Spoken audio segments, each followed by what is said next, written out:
Celebrating 10 years of award-winning Car Talk. It's In Wheel Time Car Talk Show. Conrad will have the car clinic. We have this week's automotive news. Howdy, along with Mike, out of this world Mars down on the end in the lovely green shirt. We've got King Conrad DeLong. We've got me substituting for Don. And we've got Don's not here. When Don is flying somewhere.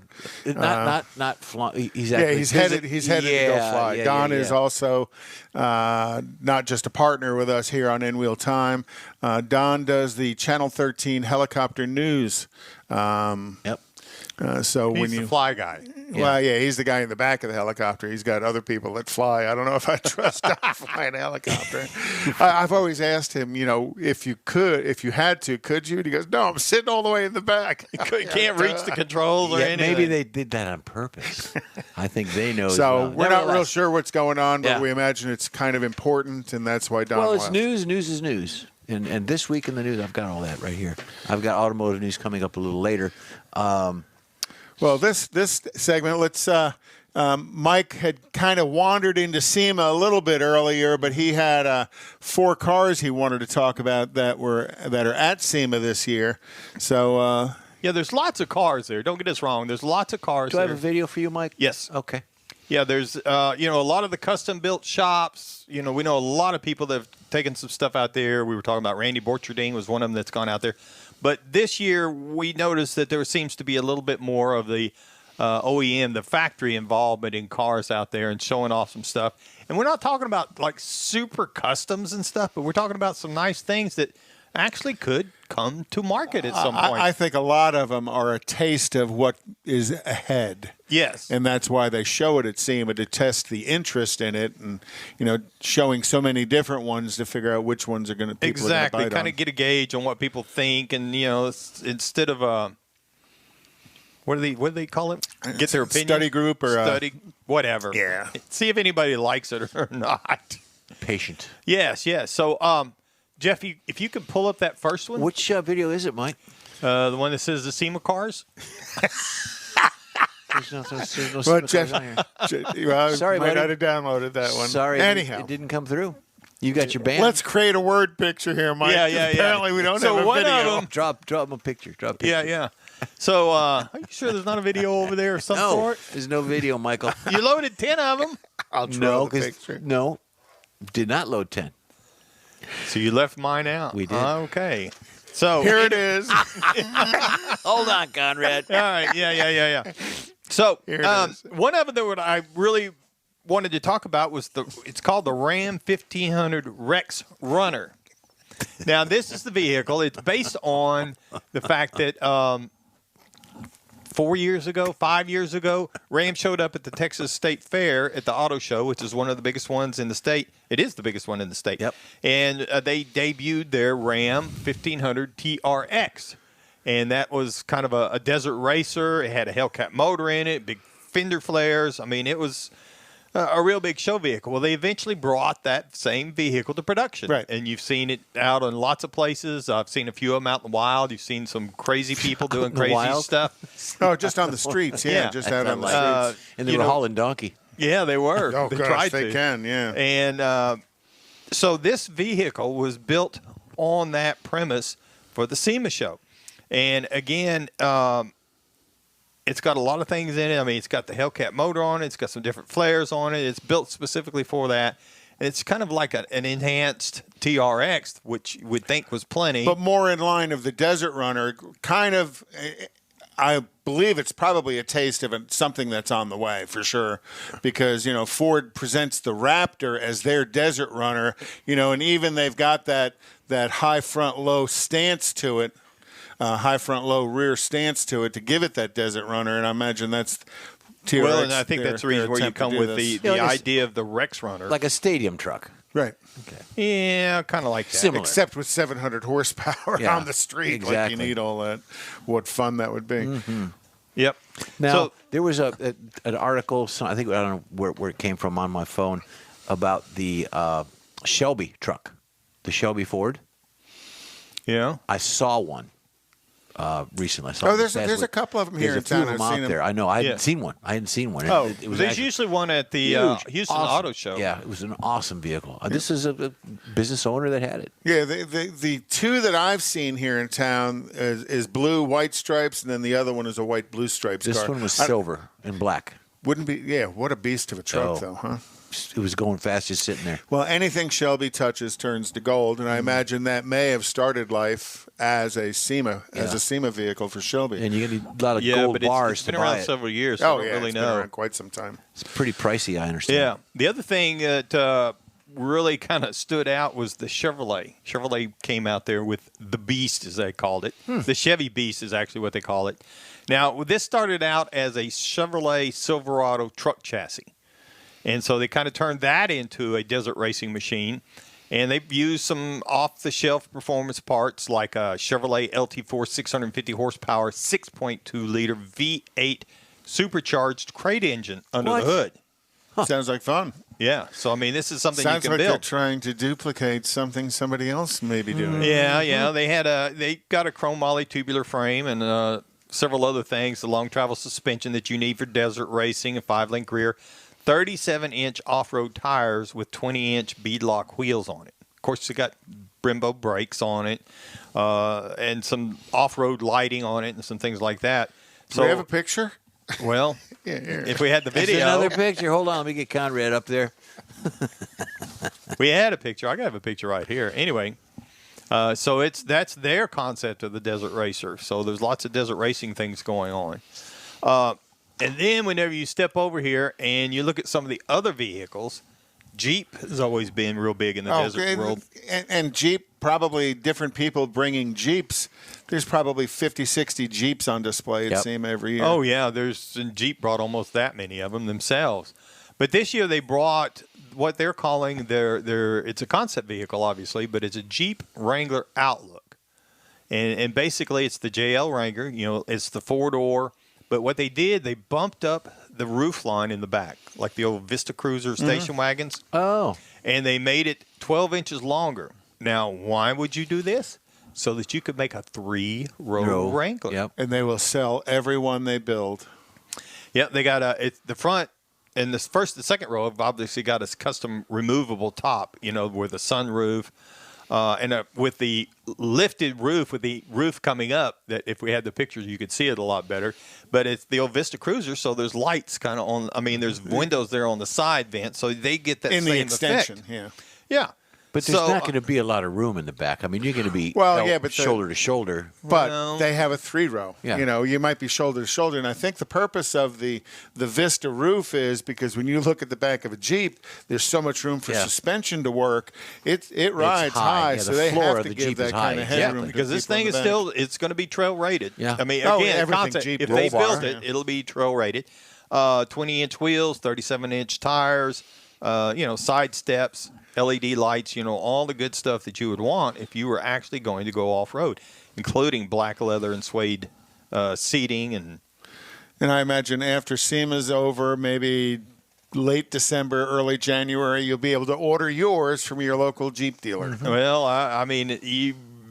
Because what I saw of it, it looks like it's production ready. It does. I mean, and again, it's really a cool idea, just like they did with the Gladiator. All the Jeep accessories, lighting and things that you can get from Jeep, from Mopar, performance parts and things like that, it all fits. Oh, yeah. So they're going to start, like they did with the Gladiator, the day it comes out. If they come out with it, it's got over 200 parts that you can upgrade, and upgrade, make yours and personalize, and the bolt-on. It's just bolt-on. Oh, yeah, it's all bolt-on stuff. Exactly. Not necessarily. And it fits. It bolts on correctly. Yeah, it's not aftermarket. It's through.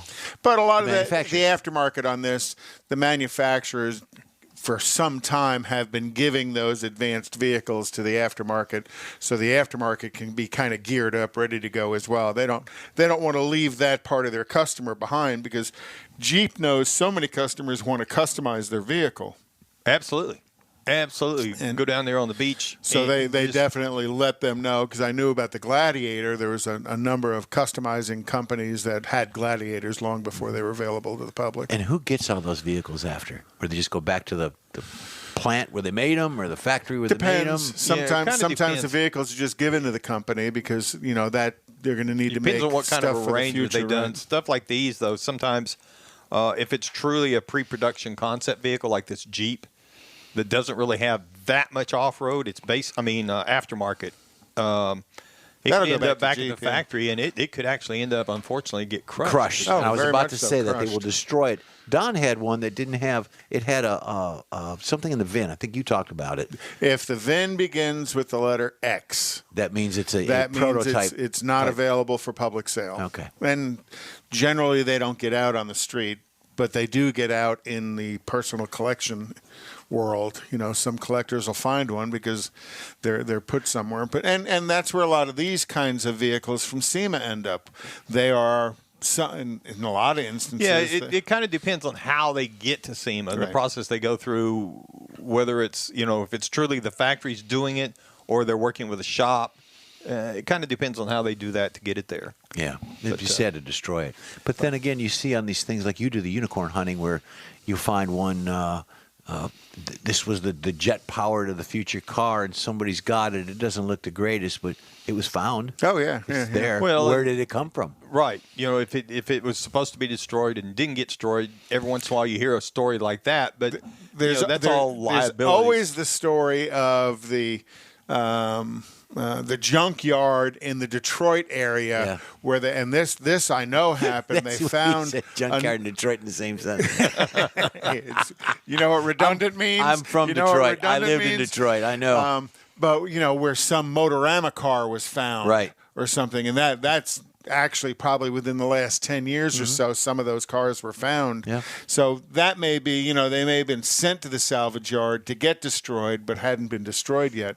But I think some of these newer vehicles, they're not going to be as collectible in the future. Well, they're it not, aside. and I think the lawyers and stuff, they're a little more adamant about making sure they're destroyed And whenever. nowadays, it's there's gotta be. more restrictions and there's more oversight on what happens. Not only with It's called litigation. Yeah. It's oversight by lawsuit. but they're still out there. Oh, yeah. Yeah, not in not the old days. So what to else speak. did they have at SEMA? The other thing that I thought was interesting, again, this all kind of goes together with all this off-road concept that seems to be going on. A lot of people are interested in that, I guess, partially because we've all been locked up for so long. Everybody wants to get out. So The what way he says we're all been locked up. Yeah, we've been locked up for a long time. So Toyota, Yeah, but 7 to 11 doesn't. Attica. yeah. So Toyota came up and they brought out the Tacozilla. What? Tacozilla. I'll take two. Coming with to a corner near you in a construction site. I'll It's take Toyota's. two with an iced tea. Yeah, maybe I'm not saying that right. Tacozilla? No, it's Tacozilla. Tacos. Spell it. and it's Spell it. Made in San Antonio, right? Tacozilla. Tacozilla. Tacozilla. And so Ay, ay, and that ay. really, if you go back to the early days of the Tacoma, the mini trucking scene, they were considered tacos. I mean, that was just the nickname for the little Tacoma truck. Well, How about Tacoma? How about No. Tacomazilla? Yeah, it grew up. The Tacoma was a midsize, wasn't it? It is now. Right. But when it was originally came out, It was a mini the little, truck. mini truck, little compact truck. So anyway, this is a Tacoma Camper. And really it's kind of based on the 70s and 80s Overlander, because again, if you had a picture and stuff, it's got a big camper kind of built into it. It's a micro house on wheels here. Where's our picture? Show the picture again. Draw one. Yeah, draw us another one. We're trying to get a picture for you. But it goes again with all the outdoor living and the outdoor lifestyle that we've been kind of talking about, and we've seen over the last several years really kind of came up a little bit, and as more people got involved in it. There you go. Yeah, so it's Give it more outline. and this has got the camper built on it, and it's got a pass through from the main cabin into the camper.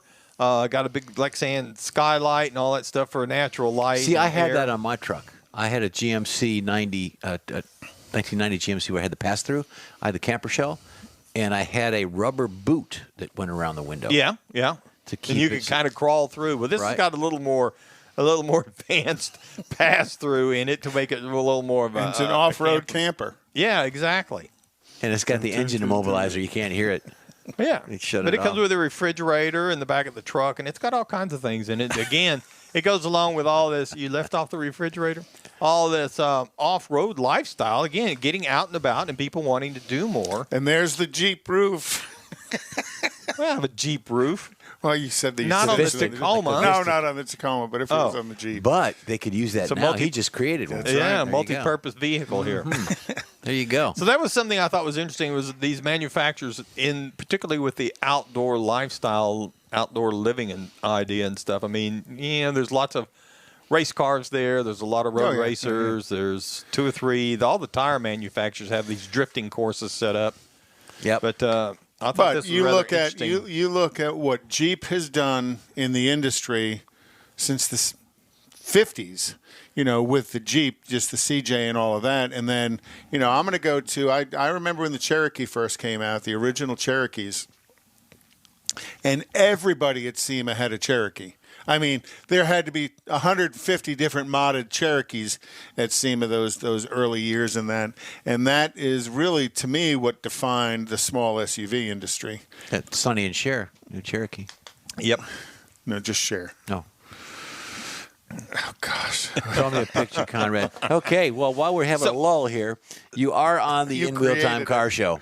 So if you need to write us complaints or, it's Don at InWheelTime. Info at InWheelTime.com. No, just Don at InWheelTime.com. And you'll get a hold of us. I think Conrad they'll all go to monitors Don's email box. Yeah, we'll forward them there. Forward them to him. So he won't feel left out after he missed part of the show because he had to go to real work today. Well, that stuff happens. That kind of stuff somebody needs to check the news and see what he's going to do. I don't think I want to know. Yeah, if he's leaving on a Saturday morning, it's either bad or good. You never know. When it overtakes us, we won't have to worry about it, right? We have the door closed. We don't know. It could be like a swarm of locusts out there or something. Yeah, it could be, but we don't care because we're in here. Like Don, we're in wheel I don't think Don wants to fly during a locust storm. Yeah, could be. Could be. No. Okay, so that was else you good. got over there.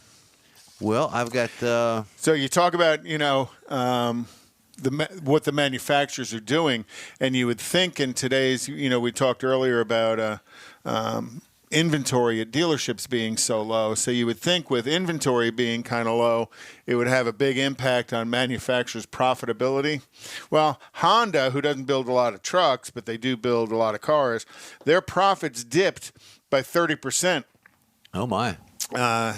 This fiscal year, a lot due to the chip shortage and production constraints and stuff. But Toyota didn't have the same problem. They still had issues with semiconductors, but Toyota's profits grew by 48% in the second quarter of the year.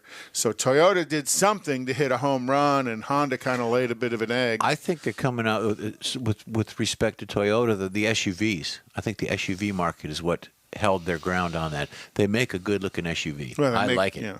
I really do. Well, they do that in trucks. They've got trucks. Honda doesn't. They've got the Ridgeline, which I like, but that's the extent of what they've got in that regard, and that's a very profitable segment for most of the manufacturers and that are in it. And they're supported by Lexus, so that's. Well, and you mentioned Lexus. Lexus announced in 2023 they're bringing back the Integra with the same flair or panache that the Integra had originally. There's a nice word, panache. I like that, Conrad. P-A-N-A-N-C-E. It's I know it because there's a tailor up near my house. That's the name of it. Yeah. Okay, Mike, your word is word for the day. So they're bringing back the Integra, trying to bring back that small, compact sports car. Well, but it's kind of like what happened with the Supra. Well, yeah, and then they've got the F-Type, which is a super duper, almost version of being an exotic. To me, the F-Type, when it first hit, I thought it was pretty cool. Yeah. To me, it's kind of gotten a little soft. It's a little more just of the performance version of any Lexus would be an F-Type. Yeah. Yes. Yeah. But there was a specific little hot rod they made. Yeah, and they still make one, but now you got to go after it. Now you can get a 300 horse version, I believe it is, versus a 400 version. And before it was like it's 400. It's either all or nothing. Right. So it's kind of like, oh, people like this, so now we're going to make it a little bringing different. back the Integra, I think, is going to be a real hit for them. I think yes, name-wise, absolutely, I agree. But I go back to the Supra, which a lot of people like. It is, but I don't. The Supra, they badge engineered that with BMW. Yes. And a lot of people believe they did a really good job of it. It's got a BMW inline 6-cylinder in it. Now they offer it in a turbo 4-cylinder as well. And Don had the yellow one. GR, and he was impressed. Yeah, I haven't driven one. It looks good. Don't get me wrong. It just, again, well, we're old enough. We're old enough. Yeah, we're old enough to remember what the original one was. Now you take a younger person that's 23, 24, 25 that's looking at that vehicle, which is their target market. Mm-hmm. Then, this is really cool. Yeah, the target market for a $50,000 car is a 23-year-old. Fresh out of college. Think about that. Yeah. Oh, I'm just telling you. Yeah, yep. Well, good. Good for them. Yes, absolutely. Okay. Fresh out of college. And then, who else? Somebody. Oh, it's kind of like the Mustang. Again, here's the Mustang name. People like me have this vision of what a Mustang is, and so now they've got the electric Mach-E. I agree. Hauls donkey real quick, real fast, in a hurry. But it shouldn't be called a Mustang. Well, that, again, is my opinion. You need to drive me a donkey. The younger crowd that's looking at that car that I think is their target market, Yeah, but the Mustang's still out there, and the Mustang is viewed as a performance car, and they want the Mach-E, I believe, to be viewed as a performance car, because I'll tell you, an electric motored vehicle can be quickly a performance car. And they've done that with that one. Yeah, it's real fast. Now, aren't they offering a sport version of the Mach-E as well? I think so. I know they offer that. They've had it at the drag strip, and it's really fast, really quick in a hurry. Well, that was not really a prototype, but that was specifically built for that. Yeah. For the 1,000-foot. It's a great marketing tool. Here yourself. Well, they built a couple, and then they raced them against the normally aspirated vehicle. Oh Mustang. yeah, Bob Tasca. There's a couple of real good videos of him pulling like a 300-foot wheelie in the electric Cobra Jet. Yeah. Yep. Well, Bob's got a lot of dealers. So there's dealership. There's a lot of race value, performance value in those cars. I agree and I understand. And we talked to the guy that was up in where was he at? Washington State, or up in almost into Canada, where he's making his electric motors look like small V8s. Yeah, that was just posted somewhere. And how creative is that when you look at all these people that are doing the EV mods, or taking a resto mod and putting an EV in it. Yeah, and putting a cover that looks like an elephant motor on it. Yeah. Yeah, and it looks pretty good. So you can imagine that in a 32 Ford, without a hood on it or a cowling on it, and you just driving down the road, and it looks like it's got a V8 in it. Now, and then you need the big it hauls like it's got a blown nitro V8 in it. You need the big speakers on the top so that you can make a recording of the sound. They have that. They have that you can hook up to your ALDL connector, and it will go based on throttle. And you can select your engine sounds. My son had that. You can select a big exhaust Honda Civic, or you can select a V12 or a blown V8. And you don't need to put the coffee can on the exhaust pipe anymore? You can do that. You're just wasting a coffee can. But my son had that. His company vehicle was a Lexus hatchback. I can't remember. It was HL or HC something. And he had an app. He could listen to this. It sounded like a top fuel car. It was hilarious. Speaking of hilarious, have we got the events calendar that we can do maybe? Yeah. Okay. And events are kind of a little bit squishing down. We still have Nifty 50s. This is probably, if not Randy's last weekend, near to it. And that's, again, Grogan Mills Mall in the Woodlands. The Kemah Car Meet, 6 to 9 p.m. every Saturday night in Kemah. Now, there is also going to be I'm trying to think of in Dayton, Texas, the first Saturday of every month, they're going to be having a meet in Dayton, Texas, at the city park next to the Jack in the Box, I believe, right off of Highway 90. And again, that's going to be 7 p.m. to 9 p.m. every Saturday night. The first Saturday of every month in Dayton, Texas, and that's something new. I was just reading about that. Other stuff coming up is tonight. or today is the Rebel Roundup in Needville, Texas. Excuse me. You're Needville. This is in Needville, Texas. And we are right in off of Violet Sugarland. Street. There you go. And then we will be. Well, we'll do that later. Okay. And Right. there's come to the Huli Hut tonight. We'll be playing. Red Car will be playing down there from 7 to 10. It is Bike Week down on the island, and I anticipate Mike is going to bring his mom down, and Conrad's going to come down and go to the Huli Hut and listen to some classic rock. Cool. Well, Nice. if we do, I'm Little not plug gonna, on my behalf. Yeah. I'm not going to be coming in the Dodge Demon though. Oh, is that what you're Is that doing? what you got? No, man. I don't. I wish I did. Well, you got a side. That's what I was going to talk about for the next segment. Okay. Well, I've got that right here. Are you ready? The band one. Yeah. Yeah. Well, let's go to Mike, and there's Mike, and then we're gonna do go. You ready? Yes. All right. So just as a point of history, so the Dodge Demon was actually rolled out at the 2017 New York Auto Show. That's when they officially announced it as a 2018 Challenger SRT Demon. Now this was 840 horsepower from the factory. Now this is a step up, a heavily modified version of the 707 horsepower Hellcat motor. Wow. That you could get, and you can still get actually. So it kind of basically it's a drag car from the factory. Is what it amounts to. Is that like a rear, drag car? the rear seat delete and all that? I don't remember. No, it had a rear seat. But don't they have a Yeah, version yeah. you can get a rear seat delete? Yeah, in the Demon. Yeah.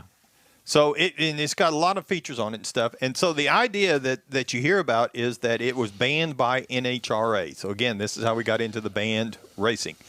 And the reason is that this car is capable, according to Chrysler, and NHRA validated it, 9.650 seconds at 140 mile an hour in the quarter mile.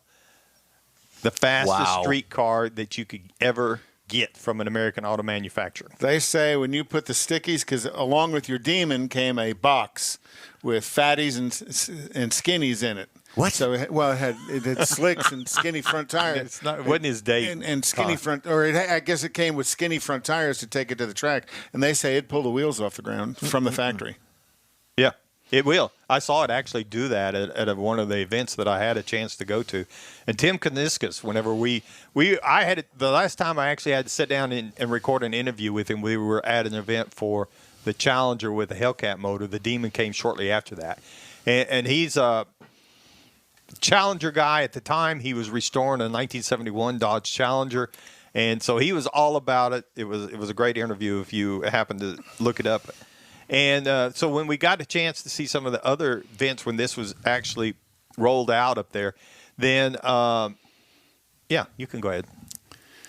So, again, it will pull the wheels, and you put the slicks on it, and it will run in the 9. So that is what got it banned from NHRA. NHRA came out and said, you cannot race this car as it is on our tracks. Right. Because anything, once you go under 10.5 You need at an a full NHRA cage, track, all you that need, inspection, you need a flat team. certified cage. That's a menacing picture right there. I like that. Yeah, and it's really cool. In It's- your rearview mirror, get out of his way. And You're in the wrong if lane. you look at that, because of the Hellcat's got heat extractors and the different type hoods on, but this has got the one big hood scoop on it. I'm going to take my It's Farrah Fawcett lots of picture off air. the wall and put that up. Well, yeah, and if you are a Mopar fan and that pulled up behind you, you would definitely get out of the way and watch it go by because no doubt he's probably got some speed. So and smell the high octane as it goes by. so you can see it right there. I mean, this is fully functional. It's got to have that airflow on it, and that's how it makes all this power with the supercharger. And it comes with a trans brake. I mean, there's all kinds of things that literally make this a drag racing car. Now, if you want one of these, they only produced them that year. If you want one of these, it just so happens I know where you could buy a brand new 2018 Dodge Demon. Oh, pray tell. Yes, sir. There is a place, and I wrote it down. There is here. a place. I think it's Huntington Beach, Chrysler Dodge Jeep I've Ram. been to but Huntington how much does Beach. he want for it in Huntington for $1 million? He has multiple. He has, I think I saw 6 of them on his website, Oh, my including the gosh. bright yellow one. They're all brand new. He bought these That's the vehicles back California then, color. and he's been saving them. Oh. And now you can actually go out and find them on his website. He's trying to make a killing on them. How Well, much? I tried to find out how much it was. And, of course, you want to buy one? You gotta- No, dude, I'm in Houston. I'm not going to come down for a test drive tomorrow. Or This is anything the only like place you can get one. Yeah. So, anyway. We'll fly you here if you'll drive it home. I got a Yeah, coupon. I wish. I got a coupon. I got coupons. I got coupons. Does that come with 2 free oil changes? Yeah, you just got to bring it back in. And a Well, full that thing tank takes of like 10 gas. quarts, doesn't it? But he literally has these on his lot, and the best I could get out of him unofficially was 180, Oh, Which wow. is about double what they stickered. I think they stickered at like 92. something like that. Hubba, yeah, and hubba. I was kind of impressed that that's all they really wanted for him. But these are brand new Well, he'll have vehicles to that you could buy. He'll have to roll one of those over Barrett Jackson through the auction or the Meekum auction and see what kind of money he could draw for it. You know what? I don't think it would. I don't think it I don't would know if he'd draw 180, but because isn't the market? It's up and down, and I think it's soft right now. Well, it may be, but you got to think about what this is. This is the Demon. open MSO, so it's brand new, so it still has an open manufacturer's. And John at Meekum would probably be the guy to answer that. Give an idea of what. Oh yeah, yeah, Yeah, maybe and, so, but- whether or but- not they've had one go through, yeah, I'm sure they could. I mean, you could still get. I mean, yeah, right here it said MSRP of $85,000 on Okay. it. So You're close. You're right there. Can you get $200 for it? If you wait out. I mean, again, can you go build one of these? Can you go build yourself a 9-second streetcar? No, not for. Well, you 180. might could for $200, but point being, as far as a collector thing, I mean, who's going to take and put one of these in your collection with 20 miles on it? I don't know how many miles they've got, but they're brand new, so they can't have very many miles on it. And then And never drive it. never drive it. And Tell us about here's the a fobs. picture of the and key there are fobs. there are people who do that. Yep. So it's got the 2 fobs. So it's got the black one, so that you're only running the 500 and I think it's 525 horsepower. Oh, yeah. Oh, And yes. then the red one that does say Demon on it because it's different than the regular SRT. Well, I think just red the color fob. alone would be able to tell. Yeah, but So the Hellcat does a red black. yeah, it's got a red one as well on it. So, but it doesn't say Demon on it. Well, I thought the Demons were not also legally street driven. They are street legal. Okay, I don't know. For some reason, I Yeah. thought I So- thought they were track only, and then NHRA goes, "No, you can't take them to my track anymore." No, they're not track only. They are street legal cars. So that's another car that's been banned. There's a picture of the engine. It does actually have the Demon logo on the case for the blower system on Supercharger. it. Okay, Yep. cool. So anyway, that's another banned car. There's a picture of the listings. You can go to Huntington Beach and buy you a brand new one. And if you Okay. have any other ideas for banned cars, we'll take it at Mike at InWheelTime.com. Okay. Back to you, Jeff. Back to me. And what we're going to do is we're going to let you know that the In Wheel Time Car Show streams on Facebook, YouTube, Twitch, and what? InWheelTime.com. That's right. Podcasts are available from your favorite podcast provider. The In Wheel Time Car Show continues right after this. Tailpipes and Tacos, Houston's premier monthly cruise-in, will return Saturday, December 18th to the Loopy Tortilla Tex-Mex in Katy. Tailpipes and Tacos wants to thank all of the participants and fans who've enjoyed the collector cars, hot rods, customs, originals, and resto mods, and everything in between. We'll be taking a break for Thanksgiving and Autorama, but we'll be back for a great Christmas cruise-in on December 18th, so make plans now. You know that Tailpipes and Tacos is the Houston area's coolest cruise-in, a place you'll see friends, family, and the finest cruise-in cars in the Houston area. It all happens at the Loopy Tortilla Tex-Mex in Katy on the Grand Parkway at Kingsland Boulevard, just south of I-10. Get your ride ready for a very special Christmas cruise-in, Loopy style. It's Tailpipes and Tacos, Saturday, December 18th. The In Wheel Time Car Talk Show will be there too. Let's celebrate the Christmas season together at the next Tailpipes and Tacos on December 18th. We'll see you then, weather permitting. Gulf Coast Auto Shield has moved to a more convenient location. Now you can visit John Gray and his staff of dedicated professionals at their new shop on the South Sam Houston Parkway between Belford and Airport in Southwest Houston. Gulf Coast Auto Shield is the best at paint correction and ceramic coatings. Clear bras and custom wraps are specialties that only Gulf Coast Auto Shield installs with award-winning accuracy, and all their services come with a warranty. Lamborghini, Aston Martin, Porsche, and Ferrari owners depend on Gulf Coast Auto Shield for their specialty services, and you should too. The in-wheel time Corvette and Cutlass have both been massaged by Gulf Coast Auto Shield, so isn't it time your vehicle visit their new shop in Southwest Houston?